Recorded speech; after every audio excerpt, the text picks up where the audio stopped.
Noong June 24, 2025, nirelease ang Poco F7 series. At ngayong darating na November 26, same year 2025, ilalabas din ang Poco F8 series. And yes mga kapare ko, hindi to BS, hindi to joke. Totoo po na ilalabas na ngayong November 26 ang Poco F8 series. And meron akong good news sa inyo sa dulo ng video na to, pero bago yon, pag-usapan natin kung ano yung mga pwede nating asahan or dapat nating asahan sa Poco F8 series. Una, pagdating sa performance, ginamitan na ito ng latest Snapdragon 8 Elite Gen 5 para sa ating Poco F8 Ultra, and then ginamitan naman ang Poco F8 Pro ng Snapdragon 8 Elite, which is alam naman nating malakas. And based sa mga na-review and also nire-review ko currently na 8 Elite Gen 5 phones dito sa aming studio, masasabi kong maganda ang performance ng Snapdragon 8 Elite Gen 5. But magkakatalo na lang tayo sa thermal part, kaya pag-uusapan natin yan. Pagdating naman sa 8 Elite, wala na kinakailangang pag-usapan. Alam na natin ang performance ng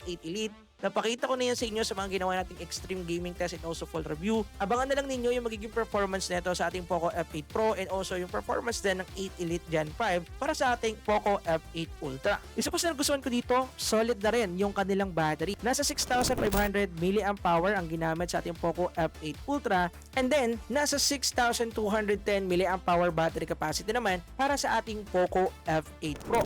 And then para sa mga camera user dyan, dito tayo kikiligin dahil ang Poco F8 series meron na silang telephoto lens. Bale, meron tayong 5x periscope telephoto lens pagdating dito sa ating Poco F8 Ultra, and then meron naman tayong 2.5x telephoto lens para sa ating Poco F8 Pro. Isa pa sa nagustuhan ko dahil nga flagship phone itong both device na to, same din silang merong flagship build, naka metal frame and then ginamitan ng fiberglass back, kaya pagdating dito, good siya in terms of quality. And isa pa, yung ginamit na speaker sa dalawang device na to is tuned by Bose. Bale, yung ating F8 Ultra is merong specific na third speaker dun sa kanyang camera bump part, and titingnan natin kung goods din yung kanilang speaker quality, kaya malalaman natin lahat yan sa full review. And as of now, yan pa lang yung mga pwede kong sabihin sa inyo. Just as I said, meron na tayong nagawang full review.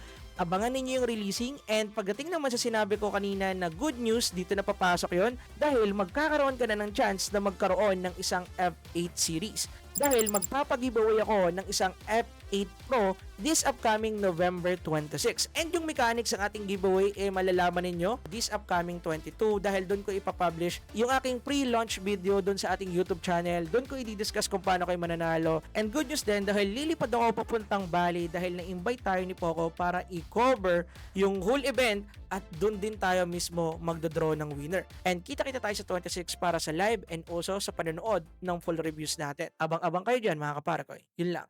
Peace.